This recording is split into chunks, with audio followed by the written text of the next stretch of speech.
Boa noite, estamos ao vivo aqui no programa de Olho Social. Hoje, sexta-feira, abençoado por Deus, e estamos fazendo mais uma live com a presença dele, né, com a autorização de Deus. E aqui do meu lado, um grande artista. Vocês vão conhecer hoje o Erivaldo Neri. Ele que é ator, poeta, premiado, diretor teatral, professor de artes cênicas, dramaturgo, cineasta, ator de vários livros publicados, compositor musical e jornalista, filiado à AGI, que é a Associação Goiana de Imprensa, diretor-presidente da CIA de Teatro Olho Cênico e também é da EN Produções, produtora cinematográfica. Gente, que currículo é esse? O que é isso, Erivaldo Neri? Seja bem-vindo ao nosso programa de Olho Social. Bom, então, eu estou muito feliz de estar aqui, muito gratificante estar do lado da Bruna Costa, aqui, essa grande jornalista, dessa geração nova de jornalistas,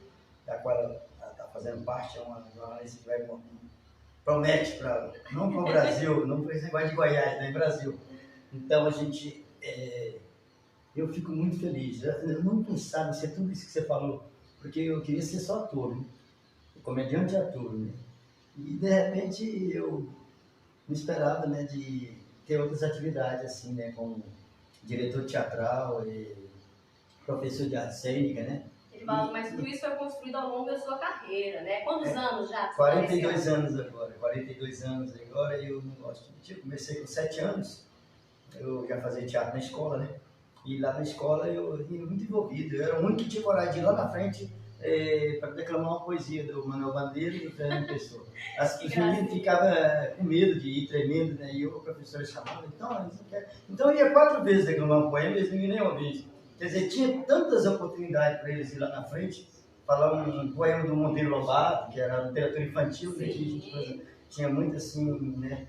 Iam falar do universo do caipira, coisa do caboclo da roça, então eu falava assim, né? Então eu era assim que eu imitava o Mazzaropi. Né? Já estava na veia, né? Aquela questão do artista. Eu gostava de imitar o Mazzaropi. E quando eu fui pro cinema, a primeira vez que assisti dois filmes, Tarzan e Charlie Chaplin. Eu sou fã do Charlie Chaplin, hoje eu sou amigo da filha dele hoje, Geraldina Chaplin. Ela sempre está em Brasília, no festival de cinema lá, né? Então então eu tenho uma amizade com ela e 74 anos ela está aí agora na cidade. E a gente fala bem português, a gente fala muito sobre cinema, sétima arte, que é o grande ofício do pai dela, porque o pai dela é um homem que é do cinema mudo.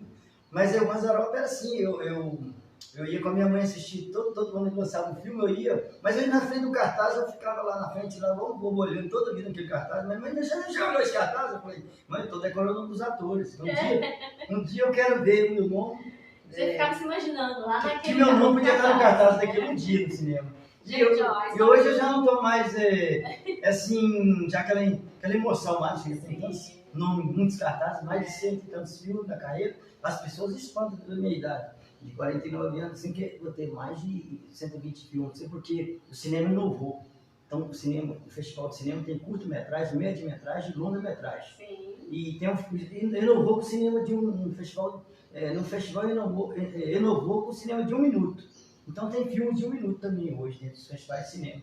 Então isso aí que cresceu, o meu currículo ficou mais extenso, né? Mas a verdade é porque eu tenho longa-metragem, tenho só 16, com esse agora que eu terminei de fazer, né? São 16 filmes de longas. O resto tudo é curta, média, de filme de 1 minuto. Entendi. Mas eu tenho muito curto-metragem, muito mesmo, né? Tem 2 canais aí no YouTube, né? Para mostrar o trabalho da gente. E aí eu tô feliz por essa realização do meu trabalho como ator, como comediante, né? Que tanto na comédia e no drama eu sou né? Bom também, né? Então a gente tem que pedir a Deus, né? Todo dia, a luz de Deus, porque Deus deixou esse talento para mim, né? Estou envolvido, né? Até hoje, eu quero morrer no palco ou no set de filmagem. Não quero escolher a morte. Falar igual desse, vou morrer quando eu quiser. Não, nada disso, é Deus que vai querer. A história do Erivaldo, gente, é bem longa, né? A gente vai tentar trazer aqui um pouquinho, né, da história dele, porque se fosse falar tudo, a gente ia fazer um longa-metragem aqui de quase 3 horas, porque a história dele é muito grande, muito enriquecida. Mas a gente vai tentar trazer um pouquinho dessa cultura desse homem para você hoje, que telespectador. Para a gente iniciar, Nerivaldo, fala para o nosso telespectador como que iniciou a sua vida, né, na carreira, como ator, como comediante. Fala esse início pra gente, só o início, como que iniciou? Bom, eu tinha 7 anos de idade, eu já na escola eu já fazia teatro, né? Então eu tinha vontade, mas não queria ficar naquela teatro de escola. Eu pensava assim, que eu queria ser um ator da televisão, de teatro. Eu era muito bonitinho, que agora não estou mais bonito, né? Mas era bonito quando era menino, você vê as fotos, menino encantador. Hoje eu estou com meu filho, parece comigo, Thiago Nery, que revelei como ator, coloquei ele com 6 meses e já começou a atuar. Com 6 meses, e precisava desse filme aqui, ó, que o Thiago Nery participou. Vou mostrar aqui, pode falar. Então, esse filme, eu achei tão errado ele começar no longa-metragem. É igual eu também tem uma coisa errada em mim, que eu comecei a escrever artigo num jornal grande, que é o Popular. Eu não queria ter começado por lá, mas tinha o Reinaldo Rocha, e o Hélio Rocha e o Domiciano Faria, são os grandes jornalistas do Popular na época. Então, tinha 90, eu escrevia, mas eu não tinha como publicar. A poesia eu tinha vergonha, eu escrevia para mim. E a gente não tem que escrever, a gente tem que escrever para o leitor, né? Eu tive vergonha de expor, né? Exato, mas eu fui no Bernardo Ellis. O Bernardo era carequinha, ele ficava lá na casa dele escrevendo sem a boininha. Ele gostava de usar a boininha demais. Ele me deu uma de presente. Aí ele usava a boininha, eu cheguei na casa dele, eu atrasei o compromisso, cheguei. Quando eu cheguei lá, a mulher dele, a Violeta Metran, a escritora Violeta Metran, que é a esposa dele, falou: você sobe a escadinha, ele tá lá em cima escrevendo na maquininha velha lá. Subi. Quando eu subi, ele tirou a boina correndo e colocou. Ele não queria. Mas aconteceu que na barraca dos escritores, deu um vento, a boina dele caiu no chão. E eu peguei. Será que alguém viu minha carequinha? Falei, com certeza, muita Todo gente. sistemático. Nessa época tinha assim, a feira da cultura, mais a parte da feira hippie, na parte de cima, que era na praça. Você é muito jovem, menina, mas isso foi no final de 80, no começo de 90, tinha a barraca dos escritores lá.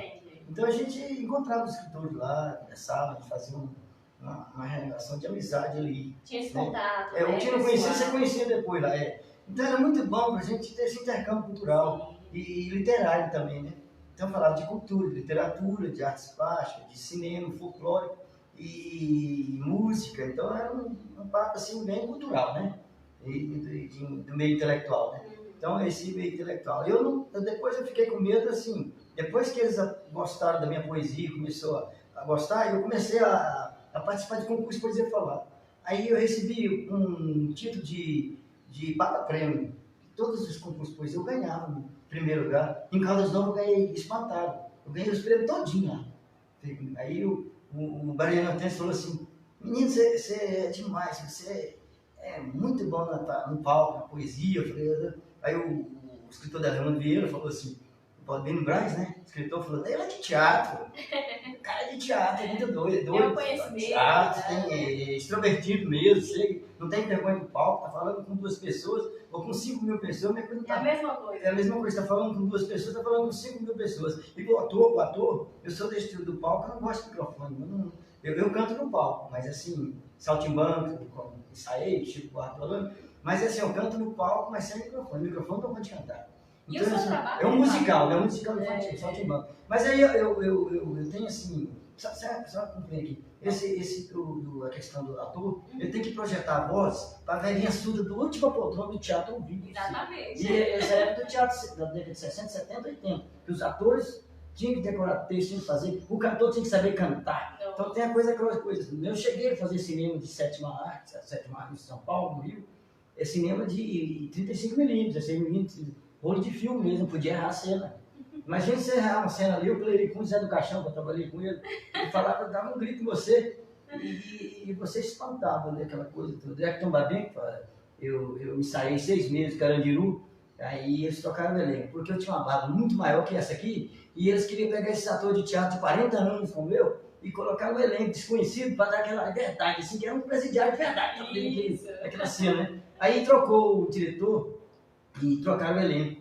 Eu ganhei 6 meses de dinheiro ensaiando e realmente trocaram o elenco, então eu não entrei no outro elenco. Aí eu não entrei, eles pegaram ator da mídia, né? O seu trabalho tem esse cunho social. Fala um pouquinho sim, uma coisa que eu gosto de falar dessa riqueza do meu filme, né? Dos filmes que eu trabalho com a UEFA Filmes e o Johnny Araújo, que é o diretor do filme da gente aí, é o diretor de fotografia e diretor do filme também, né? Eu estou fazendo um agora, até peço desculpa por não poder tirar a barba, dar uma parada na barba para ficar mais bonita aqui perto da Bruna Costa, jornalista muito, assim, uma musa, né, da jornalismo e da poesia da gente também, né? O poeta gosta de ver essa coisa, a mulher como uma poesia, a mulher é pura poesia, né? Então é isso. Então eu falo assim, a mulher é uma pura poesia mesmo. Então a mulher é uma poesia na mente do poeta. Sim, uma frase com certeza. Então eu falo, elas gostam muito de ouvir nessa poesia. Mas então assim, eu tenho essa temática no cinema, que é de cunho social, meus filmes, né? Então eu mexo com essa coisa da inclusão social, das mazelas, né? Da desigualdade social. Então, todos os filmes da gente, quase todos os filmes, é o tema social, né? Então, tem outros que não são, né? Mas esse de cunho social, ele chama muita atenção, né? Porque nós estamos vendo um mundo, assim, hoje muito desumano, né? Eu gosto de falar aquela frase do escritor indiano Mahatma Gandhi, que é: não há caminho para a paz é o caminho. Que a paz prevaleça no mundo, é muito bom isso. Então, mas você vê tanta coisa assim, que você vê nesse país, que tem um escritor que é francês, que escreveu um livro, Os Miseráveis, Victor Hugo, francês, e tem um escritor que escreveu um livro 500 anos atrás, que está atual, a história do Maquiavel, que é o príncipe, né? Então, esse livro fala dessa corrupção que está tão atual essa coisa, né? E há muito tempo atrás já se falava, o Brecht também, exatamente, falava, porque aquele tempo falava e hoje está falando mais ainda, né? Então eu foco nessa coisa do socialismo, do social, né? Mas o socialismo também é uma coisa que é existente no mundo, né? Então essa coisa do social é importante, essa temática, porque você vê os filmes de fora, a gente vê pouca coisa do social, né? Então, assim, até estou nesse jornal aqui que identifico muito com esse jornal de olho social, né? Que é um jornal que foca nesse também social. E essa coisa da questão da inclusão social tema mesmo meus filmes mesmo. Então, as pessoas vão ver, eu vou morrer e vou deixar muito legado assim para trás, e meu filho está dando essa continuidade, né? Eu havia falado para você que ele começou com 6 meses nesse filme aqui, Engenho de Almas, que é um filme que ganhou 17 premiações, foi lançado em Portugal, e esse filme ele foi lançado em 2012, se não me engano, no Cine Ouro, e eu estou aqui na foto, sou o ator principal, né? Sou o Vicente, um jagunço que convive com a maldição, e ele tem um preconceito de negro. Quer dizer, é ele o Vicente, eu não. Sim, o ator não. Né? Mas o Vicente ele é um jagunço assim, que ele tenta matar um negro, que todo negro que ele vê, ele tenta matar, mas ele não dá sorte, sempre chega alguém, 2, 3 pessoas que estão no momento que chega alguém que tenta matar ele, que ele sempre anda armado, né? 2 revólver e tem um punhal muito grande, o personagem, para compor o personagem do Vicente Janus. E ele tem os 2 coronel que dá ordem de fazer o que ele quer. Então, o filme retrata essa coisa do preconceito do negro e do nordestino. Entendi. E a gente vê essa coisa do preconceito, é tão difícil, essa coisa que esse filme se passa em 1930, né? Então, você está vendo que aquele preconceito era difícil mesmo, realmente, hoje combater aquilo lá. Mas hoje, ele continua esse preconceito e essa discriminação ao ser humano. Mais maquiado, mas continua. Exatamente. Então eu estou feliz porque eu estou muito realizado, é gratificante, revelando muitos atores, muita gente que vai fazer sucesso.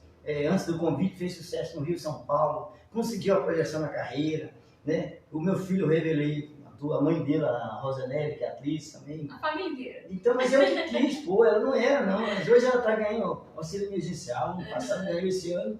E o meu filho não ganha porque é de menor, é uma criança de 11 anos, mas ele é muito bom ator.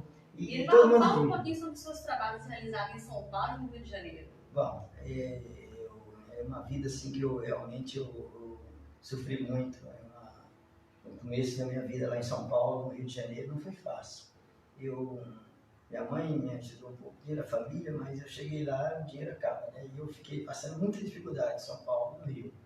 mas eu consegui no Circo Voador ensaiar com a Rosana Garcia, o Pratinha, filho do Grande Otelo, o Hugo Grosser, o Canarinho, aquele que deu alegria para a gente quando eu era criança. Inclusive, apanhei muito a minha mãe por causa do Canarinho, porque eu era fã dele. E eu vi a música do Gilberto Gil, Sentido Pica-Pau Amarelo, Sentido Pica-Pau Amarelo. E a minha porta da minha casinha na época era tramela. Não sei se vocês conhecem tramela. Sim. É uma coisa assim que tem depois que eu comecei falando do universo do caipira, Monteiro Lobato. Então minha mãe tinha as galinhas criadas, né? E eu vinha correndo da escola, não tirava o uniforme, abria o portão, o portãozinho, a tramela entrava para ver. Para assistir. E eu não queria ver o portão, preocupar com o portão, tinha que fechar o portãozinho, e preocupar com as galinhas que ia sair da minha mãe, né? Minha avó também. Minha avó tinha um bigodinho aqui, ela era brava demais. Já pegava pela orelha lá e fazia eu fechar o portão. Vai lá fechar a vida. E vai tirar a roupa da escola. Ixi. Então tudo isso é uma coisa que eu guardo. E aí depois eu conheci o ator. Trabalhei com ele, atuei com ele. Contei a história para ele, ele gostou demais. A primeira vez que ele me viu dentro da TV Globo, na porta da Globo, a gente começou, ele me deu o telefone da casa dele, o endereço da casa dele, tudo do Jabaquara. Ele me deu tudo, notou para mim. Eu até escreveu certo com S. Não falei nada, né? Queria ser amigo do cara, velho. Eu ia falar. Mas até achei sim. É um cara que é faculdade da vida mesmo. E você sabe quem ajudou ele? Benedito Rui Barbosa, quando ele começou a carreira em São Paulo. E o Márcio Franco pagou para ele 2 meses no restaurante português, como alguém também pagou para mim lá. Então o Grande Otelo, o ator Grande Otelo, pagou para mim 3 meses num restaurante português, que eu ia lá todo dia no Rio. Eu tinha uma escala lá para ver o espetáculo dele. Cheguei assim, gente, eu vim de Goiânia, estou aqui estudando arte cênica, eu não vim para ser ator, eu vim para estudar, para formação de ator. Eu sou apaixonado por palco teatro, palco italiano, teatro. E eu quero conhecer o Grande Otelo, eu quero conhecer o seu meu. Eu nasci em Erivaldo Neri, quero ter meu dia de Grande Otelo. E Fernando Almeida, dentro na hora do empresário lá do Scala, falou: você vai conhecer ele agora. Meu papai. Fui lá. Olha, é incrível aquela época, em 87, 89, o cara tirou umas fotos, e umas 12 fotos me deu desse tamanho. Acho que era uma máquina que revelava, não sei se alguém conheceu essa época, mas uma máquina que acho que fazia a foto. E ele imprimiu elas e me deu no mesmo momento que eu estava conversando com o Grande Otelo no camarim e levou as fotos para mim. Você acredita que dessas fotos só tem uma? Não. Eu esparramei para a imprensa de Goiás. Aí tem um cara lá de Jataí, Itaberaí, o tal de professor Ricardo, levou 3 fotos. Vou fazer uma matéria de uma parte com você. E as fotos, muito bem, a qualidade para a imprensa, para publicar. Então foi esse passo lá no Rio de Janeiro, eu saí no Circo Voador e eu trabalhei, o único ator que não tinha o DRT de ator. Aí o espetáculo não podia entrar em cartaz, porque eu estava no elenco sem exercendo a função legalmente para eles, né? Que eu era um ator, como o Daniel Barcelo, que é o diretor do espetáculo, né? Então ele falou para mim: não, Erivaldo, vamos dar um jeito aí. O Estepano, o Wolf Maia, eu conversei com eles, que é goianos, falou: você vai em São Paulo, sai daqui agora do Rio. Não vai em São Paulo, vai para o Rio de Janeiro, vai para o Goiânia e pega um registro provisório. Aqui não tinha sindicato de atores, hoje tem. Naquela época não tinha. Pega um registro provisório e volta para o Rio. Aí o Daniel: não posso esperar, aí estreou a peça, vai estrear a peça. Aí quando o pessoal do sindicato foi lá e olhou a carteira do DRT, todo mundo: e esse ator aí? Cadê o DRT dele? Estava lá, né, que ele viu meu nome no cartaz. Aí ele falou: não, esse aqui ele não tem, mas é um ator bom, tá trabalhando com a gente, tá, já está pronto, estrear a peça. Então vocês vão ter que pagar 12 a 17 salário mínimo na época para a multa do espetáculo e não vai estrear. E ele não tinha condições, né, de pagar. E a gente, ele comprou o espetáculo, não ia para a estreia, para o palco, não fazer o espetáculo. A gente tinha gastado dinheiro, fez cartaz, tudo. E a mesma coisa também com que eu lembrei dessa coisa e eu chorei, sofri demais da conta, porque eu estava empolgadíssimo com a estreia desse espetáculo, né? Que é Bagunça e Gostosuras, é uma peça infantil. Foi um dos espetáculos que mais te marcou. Então. Marcou muito, e o espetáculo Ópera do Balão, que eu ensaiei também, tipo, Marco não foi pro palco. As peças que não foram pro palco é a coisa que mais gostei, como você falou aí agora. Então, é a mesma coisa eu ia viajar pela MASP, eu tinha um deputado, João Divino Dornelles, nosso presidente morreu, mas é um grande político maravilhoso, né? É difícil você falar que tem um grande político, né? Mas ninguém fala, né? Esse não. Depois apelido de mim de Charles Chaplin, eu chegava na casa dele, 2 horas da tarde, 3 horas empregado, eu falava, devo bater lá. Porque vai lá pra cozinha, sei que você não almoçou, fumando cigarrinho de paia e sentadinho no cantinho do sofá e enrolando em botina. Era um homem simples demais. Então, eu acho bom homenagear ele, João de Vidornella, que é um cara muito que me ajudou muito. Ele falou assim, esteja na VASP às 7h40. Eu pensava, ele lá. Eu cheguei lá 8 horas, cadê o João de Vidornella? Já teve que foi embora. Olha só, ele deixou... Mas o senhor é Evaldo da Silva Neves? Sou Evaldo Neves? Então você está aqui a passagem, você tem uma passagem de... 2 passagens de ida e volta. Uma é para você viajar e a outra você tem uma validade de 1 ano sem reajuste. Não tinha reajuste durante 1 ano a passagem. E aí eu comprei os livros no sebo, porque eu visito muito sebo, em São Paulo, no Rio, aqui em Goiânia mesmo, na Rua 4. Então eu gosto muito do sebo, né? Muita gente fala assim, mas você vai no sebo? Você fica meio espantado com aquilo, né? Eu vou no sebo. Aí você pensa que você vai no mercado. Então, você é o mercado municipal? Não, sebo é na Rua 4, a livraria. Mas tem sebo no mercado? Não, tem sebo na Rua 4? Tem, onde vende livros usados. E você tem que explicar isso para as pessoas. Né? E tem cada relíquia lá, né? O teatro, eu estava com a Fernanda Montenegro, começando lá, com o Fernando Torres, no fundo do teatro comigo. Aí eu falei, merda para vocês. Aí, Fernanda, merda para vocês. Aí a mulher falou assim, nossa, o homem está mandando a Fernanda, falando para a Fernanda Montenegro, merda para ela. Aí ela falou, expressão, boa sorte para o teatro, para nós atores. Então, assim, as pessoas que não estão no mundo espantam com a gente, espantaram com esse mundo do teatro. É um universo, né, diferente. Porque todo mundo fala que o artista é doido, isso, mas é porque o doido de inteligência, o louco de inteligência, de criar muito, é um mundo muito, como me torna um lobo solitário, que eu moro só, eu fico escrevendo, em roteiro de filme, de cinema, escrevendo roteiro de cinema, estou escrevendo uma peça de teatro, escrevendo um artigo, eu estou criando uma ideia, o criador está ali, Evaldo Neves. Então estou criando ali, eu estou criando um texto, né, estruturando um texto, uma história, já estou começando a pôr no papel. E o artista precisa desse tempo com ele, né, para ele conseguir criar suas... E você não escreve no computador, não escrevo na máquina, eu tenho uma máquina de tipografia da antiga, lá tem 2, mas eu vou escrever, mandar pé de mangá, de dia. À noite eu fico lá na minha mesinha lá, escrevendo lá. Então eu vou criando as peças, você vê, eu tenho uma peça que eu escrevi de 200 páginas até hoje, e eu tenho então vontade mais que a Fernanda Montenegro montasse esse espetáculo, A Velha da Viela. Uma peça que eu vi isso, eu revivi esse momento com essa mulher, que minha irmã morava no setor sul, na pé da Universidade de Salgado de Oliveira, ali na 105, aí eu morava lá, no setor sul. Aí eu vi uma senhora neurótica lá, que ela era a esposa de um funcionário federal, da rodovia federal, da estação de trem da época, que o trem era muito, tinha muito na época de 60, 70, era maquinária da Ferrovia Federal.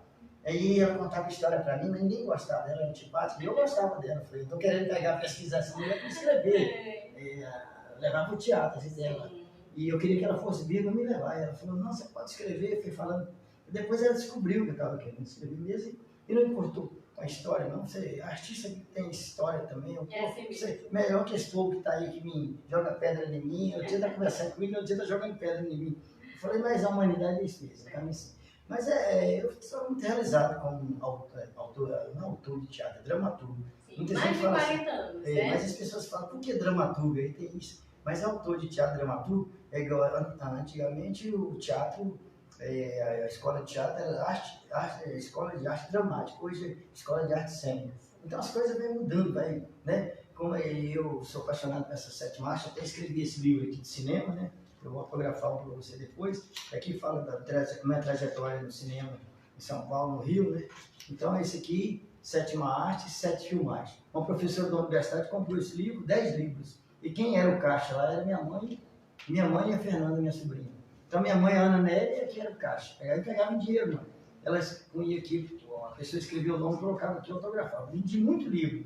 Não vendi mais porque não tinha a tal da maquininha aí. Então, hoje, não passava cartão na época, não? Não, eu não sei. Eu tinha, mas não tinha uma maquininha para ganhar, mas vender mais livro. Aí minha mãe conversou muito com essa professora, minha mãe é muito culta, muito inteligente.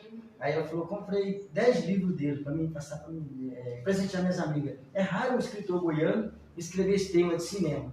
Aí eu estava empolgado com os festivais de cinema. Isso foi final de 2019. Aí em 2020 eu vou viajar o Brasil inteiro, que é um casamento perfeito um livro de cinema e um festival de cinema. Então, eu vou estar lançando meus livros e agentes de festivais de cinema, já vou... Mas não é só chegar de beira, não, é bem já na grade, né? Sim. Aí já é um convidado mesmo do festival, né? E para lançar um livro, né, de cinema lá. Aí ela comprou os 10 livros errados, um escritor goiano, professor da universidade, lançar um livro com um tema de cinema, né? E aí entrou o Covid-19 que assustou todo mundo no Brasil e no mundo, né? Aí isso abalou a economia, né? E enfraqueceu o comércio e a gente ficou sem saber esse comportamento mudando, que o brasileiro gosta de pegar na mão, abraçar, aquela coisa, tudo. E o povo mudou o comportamento, pegar na mão álcool gel e conversar mais longe do outro. E aí isso ficou assim, muito ruim para o brasileiro, né? O francês, ele cumprimenta só, para o francês é só cumprimenta, cara. Eles acham que levar a mão agride eles. O homem nova-iorquino também levar a mão agride eles. Então o goiano, o brasileiro em si, eles gostam de abraçar, pegar na mão, também os políticos, né? Nossa, demais. Então, eu apresentei um trechinho de uma peça lá, do Eta Goiás, do Zorzete, e é um velório que o cara vai. Ele fica dando coice nos cabos eleitorais para entregar certinho aquele velório ali, né? E ele dava coice mesmo. Aí o cara coice mesmo. Aí andar aqueles povo que está do lado de lá, né? Quer dizer, aí ele chega, né? Pá, e meu amigo morreu, mais de 10 anos a gente convive junto, aprendendo as coisas um com o outro. Aí a senhora falou, mas como que ele é seu amigo? Ele veio passear no Japão, chegou aqui e morreu aqui, ué. Então, quer dizer, cara de pau, né? Então, não é um cara de pau, né? Edivaldo, qual que é a maior dificuldade que você vê que os artistas de hoje em dia têm para sobreviver da arte, da cultura, né, do palco em si?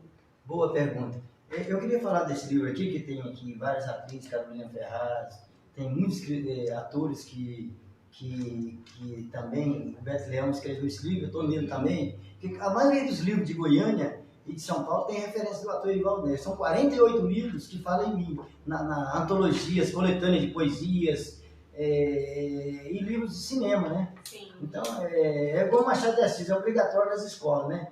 Que vai a ser filho seu, neto, ele é imortal. E é um escritor que sofreu muito, morava não é contemporâneo do Escadinho, mas viveu no Morro do Rio de Janeiro, mas ele não é contemporâneo, mas ele viveu mulato negro e era gago e epilético, né? Quando as pessoas falam assim, mas nossa, é inteligente lá na Bienal falando do livro, mas você sabe que o escritor Machado de Assis é gago e era epilético? Eu falei, sei, eu estou estudioso, né? O escritor estuda muito, né? Então ele tem essa coisa da coisa estava falando do cinema, né? Estava falando do livro, né? Então esse livro aí, falando em mim, tem o de Goiás do Século do Cinema, que fala dos 100 anos do cinema, que tinha muito cinema aqui na década de 70, 80. Então esse livro. E tem esse livro de poesia meu também, que é um livro de poemas, que foi lançado pela editora PUC, né? E aqui fala um pouco... Esse aqui, você? É. Bem mais novo. Aqui fala um pouco da biografia. Aí aqui tem a PUC, que foi lançada pela editora PUC, aqui, ó. Então, Chão de chuva. Mas tem tanta coisa minha que não vai dar para falar aqui, mas a gente já tem mais ou menos uma noção, o brasileiro e goiano, né? Eu gosto de falar da questão do povo brasileiro, né? Eu falo assim, literatura goiana, eu falo ator goiano. A imprensa de vez em quando fala comigo, o ator goiano Erivaldo Neves. Bom, eu sou goiano, tudo bem, nasci criado aqui, mas eu sou um ator brasileiro. Com certeza, do Brasil todo, do mundo então, inteiro. Então, eu não que as pessoas goianas, né? O ator goiano Erivaldo Neves, diz a matéria, o ator goiano Erivaldo Neves, né? Então, às vezes, deixa de colocar outra coisa, a palavra goiano, colocava que eu também sou um poeta, né? Então, no lugar de ator goiano, minha ator e poeta Erivaldo Neves, que era o que eu comecei a crescer na poesia, na literatura, ganhando os concursos de poesia falada em Goiânia. Então, eu participei de muitas... essa parte da poesia falada em Goiás, e participei de muitos concursos de literatura em Goiás. Ganhei alguns concursos já em Câmara, da televisão do Jornal Popular. Eu ganhei o concurso de literário Novos Valores. Fala um pouquinho dessas premiações que você ganhou. Eu ganhei a Fundação Cultural Jaime de Câmara. Eu ganhei lá em 2007. Eu ganhei com o livro Memorial do Vento. Aí, em seguida, eu participei no outro ano seguinte, em 2008, Bolsa de Divulgação Cora Coralina. Aí eu ganhei também, eu coloquei As Sombras do Vento. Vai ser uma trilogia, né? E aí eu estava escrevendo o livro Memórias do Medo, que é uma história de um morador de rua que mora debaixo do viaduto, né? Ele sofre muito com a discriminação da sociedade, né? E ele é inclusão social e ele é um vítima da sociedade, porque estão além do que é. Porque eles sofrem muita discriminação e a questão do sofrimento deles é justamente a discriminação, né? Com certeza. O preconceito que as pessoas têm de ficar perto deles, acho que vão contaminar eles. Às vezes eles têm mais saúde que um burguês. É verdade. E aí eles vivem comendo o lixo da sociedade. Como eles comendo o lixo da sociedade, da burguesia, o lixo da burguesia desperdício, é o tema dos meus filmes. Aí eu aproveito isso aí, eu falo, vou fazer um filme assim, que é um grupo de moradores de ruas, mendigos, que remexem as lixeiras de Goiânia e vão achar alimentos ali. Então o filme fala do lixo orgânico e inorgânico. O inorgânico, eles ganham dinheiro, eles vendem latinha, papelão, cobre, jornal velho, papelão velho, e latinha, essas coisas por aí. Então eles ganham dinheiro com o lixo inorgânico, né? E o orgânico é que eles aproveitam, porque a burguesia desperdiça coisa boa nas lixeiras. Parece que eles não importam de reaproveitar, igual as pessoas pessoas carentes sofrem, né? Pessoas pobres no Brasil, né? E você vê que no Brasil hoje tem muita gente pobre nas favelas, no Rio de Janeiro, São Paulo, aqui em Goiânia mesmo, a gente vê muita a situação assim, uma caótica de pessoas assim, que não tem onde morar, não tem onde comer, e tem que remexer as lixeiras mesmo, tem que achar no lixão as comidas e os alimentos lá que eles aproveitam. Eu vi uma reportagem na época, uma mulher, até o Jéssica, um repórter, comeu o bacalhau que ela achou no lixo, na batata, ela tirou a parte do bom e fez um prato, e o Jéssica não morreu, e ela não morreu, tá com 90 anos, até hoje ela está viva, saiu uma reportagem dela assistir. E falando desses obstáculos, dessas dificuldades, quais foram os seus maiores obstáculos na vida de artista até hoje? Obstáculo, assim, enfrentou? Não sei falar, um pouquinho daquele negócio lá. E o burguês sempre com medo daquele jeito, dormir igual um cara debaixo de um viaduto, aquele burguesão mesmo, dormir lá debaixo do viaduto e comer o lixo da sociedade, ele pode morrer, né? Ele pode morrer. O organismo ele é fraco. Aí, o obstáculo maior para mim foi minha vida em São Paulo, no Rio. Porque um pouquinho o obstáculo começou na minha casa. Porque meu pai era um homem extremamente assim, bravo e ignorante, bravo, valente, né? Assim, baixinho, pequenininho, mas era muito valente. Eu até esperava que a minha mãe ia atender o portão. Ele ia no correio mesmo, né? No vendedor, gente pedindo na rua.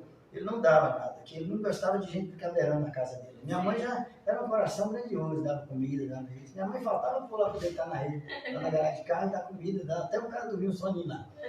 Mas meu pai não aceitava essas coisas.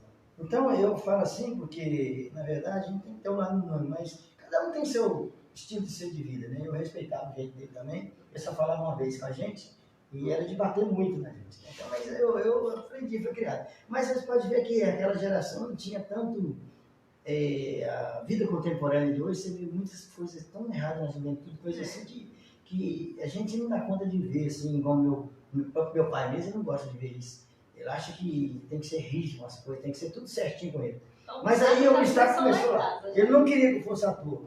Eu não posso falar aqui porque eu estou na televisão, mas lá no meio de teatro eu falo o que ele falava para mim que eu ia fazer no teatro. Então era uma coisa assim de agredir a gente, né? Agredir a figura do ator. Você ia falar, vai lá pro teatro para isso, para aquilo. Eu sei que você está lá no teatro, no meio daqueles cabeludos, aqueles barbudos, aqueles povo doido.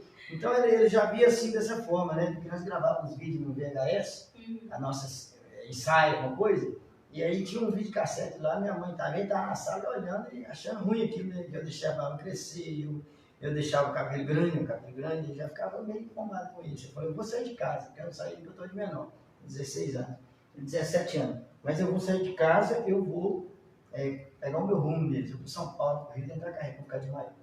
Aí comprei a paz do exército, depois pensei em ir. Mas o meu pai não queria de forma alguma eu ir. Minha mãe via a rádio falando, precisava de ator, fazer um filme, fazer uma novela de rádio, fazer um filme, e queria me colocar sempre, né? Minha tia, minha avó, mas o meu pai já não aceitava. A família do meu pai é tudo assim, a família mais ela é mais fechada, né? É mais fechada e não entende essa coisa, né? Sim. Eu estava ensaiando na frente do espelho monólogo, e aí minha tia aí da Bahia estava lá, né? Eu com a porta aberta, tão empolgado ensaiando, chegou esse papo lá com a gente na Bahia, que a Ana tem um filho que é doido, conversando com o espelho, lá o tempo todo com o espelho conversando. Não entendi o seu lado. Mas eu estava ensaiando o espetáculo, o ator, o monólogo, você tem que ver a sua expressão, o espelho que mostra aquilo para você, que está bom, que está certo, faz a expressão parte, né? Aquela expressão está melhor, aquela outra está melhor. Não, vamos melhorar mais isso aqui, que é melhor. Então vamos melhorar isso aqui, essa expressão. Então o espelho ajuda. É assim que aprende. E o ator tem que ensaia nesse teatro, um monólogo, ele tem que ter um espelho. Tanto é que o monólogo que eu ensaiei muito, eu estreiei no Teatro Martin Servet, em homenagem ao Wolf Maia, diretor da Rede Globo, e o primeiro festival de monólogo, Wolf Maia, primeiro festival nacional de monólogo, Wolf Maia é o nome dele, que é o diretor de novela da Rede Globo, tem a Escola de Teatro de São Paulo, e é um cara de cinema também. Então ele foi para São Paulo, lutou, Stefana Cecina também, todo mundo, né? Carolina Ferraz, a gente estudou teatro junto, fizemos teatro junto. Então a gente tem, assim, a realização do trabalho. Aí em São Paulo, o obstáculo que eu tive maior foi justamente essa coisa dos sindicatos de ator. Não tinha o DRT de ator lá, eu não era sindicalizado como ator. E para trabalhar no Eixo Rio, São Paulo, se não for sindicalizado, não tem o DRT, não trabalha. Você pode ser o maior ator do mundo, você pode ser o Charlie Chaplin, e chegar lá não tem carteira de DRT, não vai atuar. Então, quer dizer, não tem eles falar assim que você não é bom ator, até o sindicato de ator não quer saber, eles querem saber que você tem que estar registrado ali para comer dinheiro, e o sindicato é mais para dinheiro mesmo. Mas aí tinha coisa que a gente podia ter, eu não sabia, não tinha informação, pode pegar só o DRT de trabalho, mas que o sindicato naquela época não aceitava. Você tem que ser da categoria, sindicalizar como ator e atuar como ator. E também o sindicato, assim, você fazer um contrato com uma produtora de cinema e não pagar aquilo, ou às vezes a TV Globo, você está atuando na novela, aí você aproveita aquele personagem que está famoso ali, entrando nas casas das pessoas, você pegou muita fama com aquele personagem, você vai cantar com a peça quase terminando para estrear. Aí você estreia a peça no final de semana, você terminou as gravações sexta-feira, você já está com essa mochilinha, com as coisas, já vai pegar o aeroporto, pegar o avião para ir para Minas Gerais, para o Teatro Guaíra, no Paraná, então já vai estrear a peça lá e receber a imprensa de lá. Então, aquele tempo você ia mesmo no jornal, na televisão. Então, a Hebe Camargo tem amizade com a Aurora, a produtora dela e ela. Então eu vou estrear a peça em São Paulo, vou lá sentar no sofá da época, tem um papo, falar de violência doméstica e violência assédio sexual e violência doméstica. Aí vamos falar de um tema desse. Então, eu falo de assédio moral, assédio sexual, assédio moral. Então, vamos discutir esse tema lá no sofá com a Hebe Camargo. E eu vou divulgar cachê, mas eu tenho uma oportunidade de divulgar o meu espetáculo que está ali no teatro. E a televisão é um veículo que divulga, né, também. A televisão, logo o pessoal está sabendo que nós estamos com uma peça lá em São Paulo. Então, aí eles cortam o salário da Globo. O sindicato ajuda a gente, né, o que pode fazer. Por isso que você tem que ser a categoria para te representar e te ajudar. Então, eles não aceitam, eles cortam mesmo o salário. Então, agora você veja bem, então o obstáculo maior também foi essa questão de você querer trabalhar. Teve muitas oportunidades, departamento de elenco, a Guta Graça Mello me deu oportunidade para mim, também em várias novelas, que papel bem, né, não secundário, tá? Papel bem importante na novela. E aí colocava no secundário, não dava, elenco de apoio não dava. Aí põe uma pontinha pequenininha, aquelas pontinhas, então fiz 9 novelas na Globo, fazendo papel pequenos, mas tive a oportunidade de fazer alguma coisa na TV Globo lá. E uma novela no SBT, Brasileiros e Brasileiras, que era o Célia Santos, atuou comigo, né, de celular, e adorei trabalhar com ela, do Célia Santos, que tem uma história muito parecida. Ela que me aconselhou, com um pãozinho manteigado na chapa, e toma um café com leite, e anda 3 estações, vai para aula, teatro. Um dia eu esqueci, eu falei, beleza, barriguinha cheia, vou andar, né? Aí foi a hora que eu estava numa padaria para comer esse menino, Luan, que mora no bairro do Viaduto de São Paulo, no meu campo, e aí eu escrevi um poema. Já não fui nem na aula aquele dia, sentei no banco, escrevi um poema, fui no Museu da Literatura e escrevi um conto. E desse conto rendeu um roteiro. Então, um poema, um conto e o roteiro do filme. Para que tantos dentes se não tem o que comer? Então, o cara tinha os dentes bonitos, os dentes lindos, bonitos, morando no bairro do adulto, não tinha escovação, parecia ser um dente de burguês, né? De só bonito, bem trabalhado, aqueles dentes bonitos. E ele podia sorrir, ele é risão todo, Luan. E eu peguei e falei, eu vou escrever um roteiro, vou criar o personagem da Levi, que é uma namorada dele, mora embaixo do viaduto, rasta sofá, fogão velho, tudo que eu tenho baixando, vai pôr lá no viaduto. Ele fez uma casa embaixo do viaduto. Eu fiz um roteiro do filme, para que tantos dentes, se não tem o que comer. Deu muito o que falar, que fala das mazelas, esse filme, fala da inclusão social, e é um tema de cunho social esse filme. Com certeza. Nerivaldo, nosso tempo já está se encerrando. Para a gente finalizar aqui com chave de ouro, alguma coisa que você gostaria de ressaltar que eu não te perguntei? Bom, eu queria falar muito que eu estou feliz, que hoje eu estou ganhando muito prestígio, né? Inclusive um ator, que é o Felisberto Tavares, ele na época ele fez um curso de teatro e televisão comigo, e ele foi para outro caminho, né? Dessa turma todinha, eu vi tudo fazendo sucesso. Ele, o Felisberto Tavares, é um que não foi para o cinema, nem para o teatro, nem para a televisão. Formou em Direito, né, se tornou um policial rodoviário federal, e aposentou e está aí agora advogando, né? E político também, sério, bacana, maravilhoso, né? Assim como o Gleison Vilela, que eu achava assim que era o seu vereador mais bem votado em Trindade, porque é um cara que merecia uma cadeira de vereador. Não estou falando que papai de lá, nada, não sou homem de fazer isso. Mas é que a gente pensa que o cara tem uma bagagem, ele tem um lado assim do cunho social para fazer. Tanto é hoje, né, o jornal de olho social, não tem nenhum jornal que foca só no social, como esse de olho social. E essa é a oportunidade que a gente teve de ele divulgar a cultura, né? Sim. Porque jornal semanal, sim, quinzenal, mensal, não divulga a cultura. É difícil. É só política, foca na política. Notícia ruim. E a gente via muita coisa de uma novela que ia fazer lá em Trindade, um ator estava estreando uma peça, uma pessoa ia lançar um livro, um escritor ia lançar um livro, e eu via acompanhar no jornal. E a estampa dele, bonita, amarela, colorido, distribuição de cores, e eu passei jornal. E eu tenho uma coleção. Aí eu lembrei do jornal francês. O jornal de olho social parece que é jornal do francês, de andar no metrô, andar no ônibus, porque eles andam muito no ônibus, mas é igual no Brasil, né? Sim. Todo mundo vem sentadinho lendo o jornal, e aí você pega um jornal grande, joga assim, então você pega um jornal assim, de olho social, um jornal pequenininho assim, você está lendo ali, o outro está ali, dentro do avião, dentro do metrô. Ninguém. Não incomoda ninguém. Agora você pega um jornal desse tamanho que ele tem no Brasil, você joga na cara do cidadão, já ele espia ali, o jornal da tinta do jornal. Então você pega o jornal. Então eu gosto do jornal de olho social, não é porque eu conheço o jornalista Gleison Vilela, não. É porque o jornal é muito bonitinho, ele é bem montadinho, bem editado, bem diagramado, e ele divulga a cultura. Exatamente. Então, e aí eu volto atrás, ele podia ser um vereador para representar aqui, essa região de Trindade, aqui, que precisa de um vereador que tem ação, trabalha muito para, né? Eu falo em política, eles vêm falando em política, não tem jeito de não falar em política no dia a dia, é uma matemática, toda hora você fala. Então, e também é o talento que eu tenho, que eu comecei a ter com ele, que eu tenho um talento grande para olhar uma pessoa na rua e chamar para fazer cinema, os que vão se dão bem. Ganha inclusão social, muitos ganharam inclusão social. Ganhou o auxílio emergencial, a Lei Aldir Blanc, no ano passado, estão ganhando também, esse ano trabalhando comigo, no cinema de tema social, da inclusão social, né, de um filme de cunho social, eles estão tomando. Mas eu não tenho medo de fazer isso, tenho medo da Câmara, não vamos, você vai. O diretor, o Johnny Araújo, o Wesley Felipe de Araújo, eles dão oportunidade, igual eu. É o que eu levar, eles põem no filme mesmo, e você vai fazendo, eles fazem participação pequena, elenco de apoio, e logo você está fazendo papel principal no filme da gente. Chamei até o Gleison Vilela para atuar no filme, para fazer um papel de um cara bem rico, que ajuda para o carrão e tira uns cobertores ali, um saco de roupa, e dá umas 2 cestas de alimentos para aquelas pessoas que estão ali sentadas no meio-fio ali. Uma cena muito comovente no filme. Aí nós não fizemos esse filme ainda, eu vou convidar ele. Ele vai participar, para ver o tanto que é legal. Quem sabe eu convido você também para atuar no filme.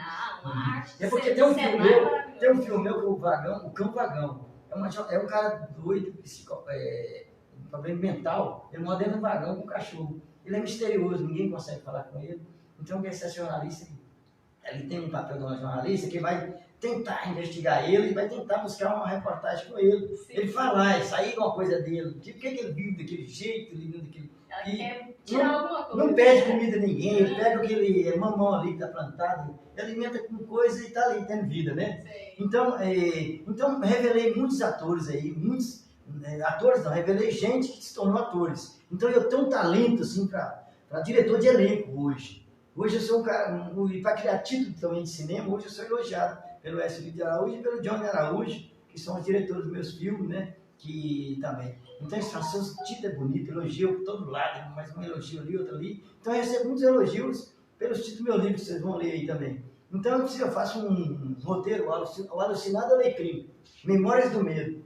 Aí eu faço um roteiro Hóspede do Hospício, hóspede com H e hospício com H, então eu consigo fazer. Então acho que eles falaram que é o único que eles viram até hoje no mundo para criar um título que parece um título com o outro, parecido com o outro. O chão de chuva, você pode ver aqui, ó, é uma combinação quase assim, com a mesma letra. Sim, exatamente. Mas você pode perceber que vocês vão ver isso, vai chamar atenção quando vocês começarem a conhecer um pouco da minha literatura. Então, os roteiros de cinema também. Então eu tenho Silêncio da Solidão, eu também. É uma particularidade. A Velha da Viela, que eu falei para você, a primeira peça que eu escrevi. Todas essas. V de Velha e V de Viela. Isso. Então, eu consigo, para me falar tudo aqui, eu não dou, tem mais de 150 títulos. Mas aí as pessoas vão passar a conhecer o ator Erivaldo Nery, que é autor de teatro, dramaturgo, e um grande produtor de cinema, produção de cinema independente, e revelando atores como revelei o meu filho Thiago Nery e muitos outros aí. E ele, de qualquer jeito que fosse meu filho, ele ia ser ator, porque ele é muito bom ator. Thiago Nery, meu filho, é um orgulho para o papai, Erivaldo Nery. E a Rosa Nery é um orgulho para mim também, que graças a ela que eu tenho esse filho, né? Porque se não fosse ela também eu não teria essa cria, né? É um pedaço de mim, um pedaço dela, não? É uma cria nossa. Então é uma realização boa, né? De você ter essa cria, né? E a gente está lutando na educação, tanto na educação, na cultura, que eu foco muito com ele. Então eu levo em feiras de livros, eu levo ele no teatro, e o Sete Filmagem está todo alegre, vai falar que filmagem fica pula de alegria, fica feliz, já pega o roteiro, já começa a trabalhar, já tem que, o diretor, o roteirista é eu, então tem mais um pouco de ajudar ele mais, né? Como ajudar ele mais ainda. Mas eu tenho pessoas que hoje me agradeço muito, estudante de Direito, que também é ator e também é advogado, ajudou ele também a falar bem lá, faz uma petição na hora lá de falar no dia da audiência, no dia do julgamento, ele fala bem, colocar ênfase nas palavras certas, e a dicção e a impostação de voz e a comunicação dele, assim, a facilidade de comunicação. Então eu sou feliz como diretor de elenco também, de revelar novas pessoas aí para o cinema e para o teatro, para a sétima arte e para a arte cênica, né, o teatro. Com certeza. Bom, gente, esse é o Erivaldo Nery. Eu espero que vocês tenham gostado de conhecer essa figura fantástica. Vocês perceberam que eu não paro de falar? Porque é tanto conhecimento, é tanta cultura, né? Que o tempo aqui que ele teve aqui foi muito pequeno para ele falar todo o seu trabalho, toda a sua história. Mas, Erivaldo, pode ter certeza que a gente vai marcar uma outra visita. Vai ter mais oportunidade de voltar aqui no nosso programa, falar mais um pouquinho sobre os seus trabalhos, porque é fantástica essa figura.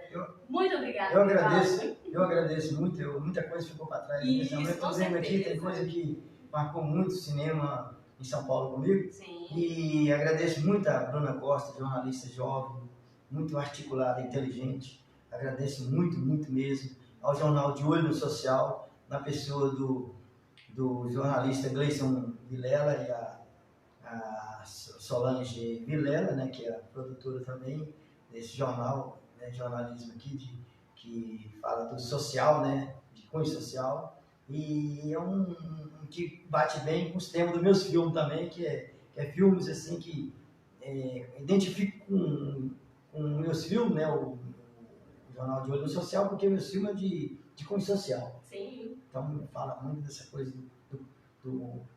da inclusão social, né, da coisa das mazelas aí tá, no país.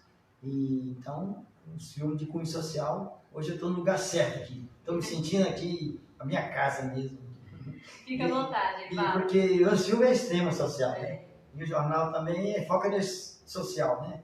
E estou muito realizado no meu trabalho. Acho que 2022, que a gente lembra da arte moderna no Brasil, que é 22, né?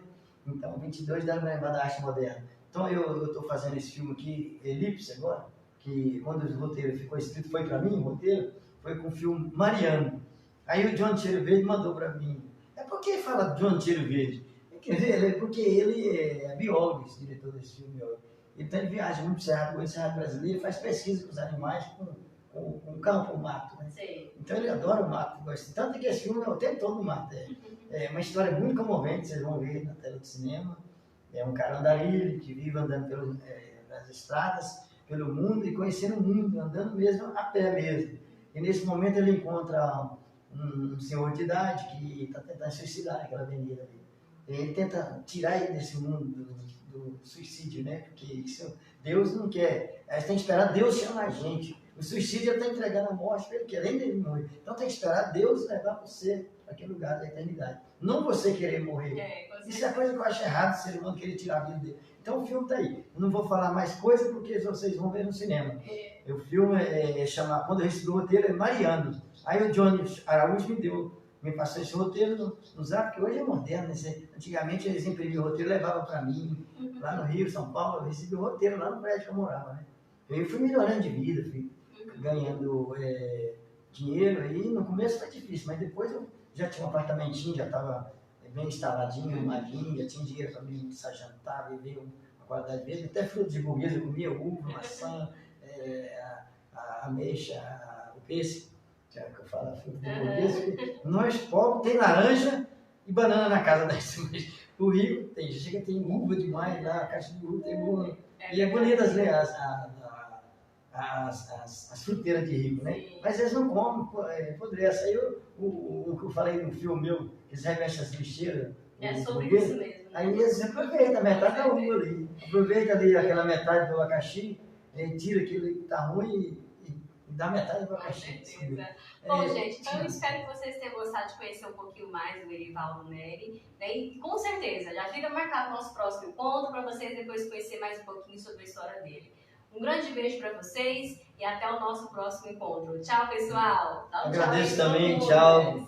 Todo esse o público de televisão aí do canal 32, né? Então, desse programa que vai ser apresentado no dia de sábado que vem próximo, e no domingo tem reprise e na quarta-feira. Então eu quero, o horário vai ser mesmo assim, porque muita gente está começando a conhecer essa televisão agora. Todo mundo lá em casa já está vendo. Eu que corro muito, agora estou assistindo também. Eu vi muitas coisas interessantes aqui também. Faça o convite para o pessoal então participar, né, no próximo programa. Eu próximo vou estar sentado nesse sofá aqui falando mais a continuidade da minha trajetória cultural, meio cultural. Porque é longa, viu? Porque as premiações literárias que eu ganhei é muito mesmo. Eu tenho uma alegria comigo, porque eu não ganhei tanta projeção no teatro, no meu carreira de ator, e fui ganhar mais na poesia, na literatura. Eu dobrei a quantidade de trabalho que eu fiz na literatura, que no teatro e no cinema. Porque eu fui ganhando prêmio, até eu me sentia espantado com aquilo, de estar ganhando um prêmio atrás do outro, prêmio. E os intelectuais falavam assim, Erivaldo Neri, dessa nova safra de escritores da qual ele faz parte, é um dos melhores intérpretes da poesia goiana. Os intelectuais, escritor goiano, falavam, Erivaldo Neri é um dos melhores intérpretes da poesia goiana, dessa poesia goiana que participava desse concurso de poesia falada. E eles ficavam espantados com isso, porque todo o Empírio do Rio, era em Gremi, em Umas, era Caldas Novas, e tinha em Silvânia, e homenageava um escritor. Né? Cada cidade tinha homenagem ao nome do escritor. Então, Sandoval, o escritor, eu não lembro o nome do escritor, mas são vários escritores. Né? Então, é um escritor que eu gosto muito, não lembro não, mas aí estou feliz por ganhar essas premiações na poesia falada e também nos concursos de literatura, que eu ganhei muitos concursos literários. Com certeza. Adovaldo Fernando Sampaio, em Cristo do Rio. Eu ganhei um atrás do outro, todo ano tinha um concurso de poesia falada lá, com apoio da Secretaria de Cultura, e eu ganhava a premiação. Papa Prêmio era o apelido meu. Então é isso aí, pessoal. Hoje vocês conheceram um pouquinho mais sobre o Erivaldo Neri, dessa figura, artista, poeta, escritor, roteirista, é tanta coisa, né? Eu acho que vocês tiveram assim, essa oportunidade de conhecer um pouco dessa pérola, né, que está aqui do meu lado hoje. Muito obrigada, pessoal, e até o nosso próximo. Eu sou um bruxo para escrever, um bruxo também sou um lobo solitário quando estou escrevendo. Fico sozinho, não gosto de atender telefone, não converso com ninguém. É só focado aqui no que eu estou escrevendo mesmo, naquele momento da criação, né? Do autor, do dramaturgo ali do teatro, né? Então, até mais, pessoal. Até o nosso próximo encontro. Dá um tchauzinho também, Evaldo. Tchau. Tchau.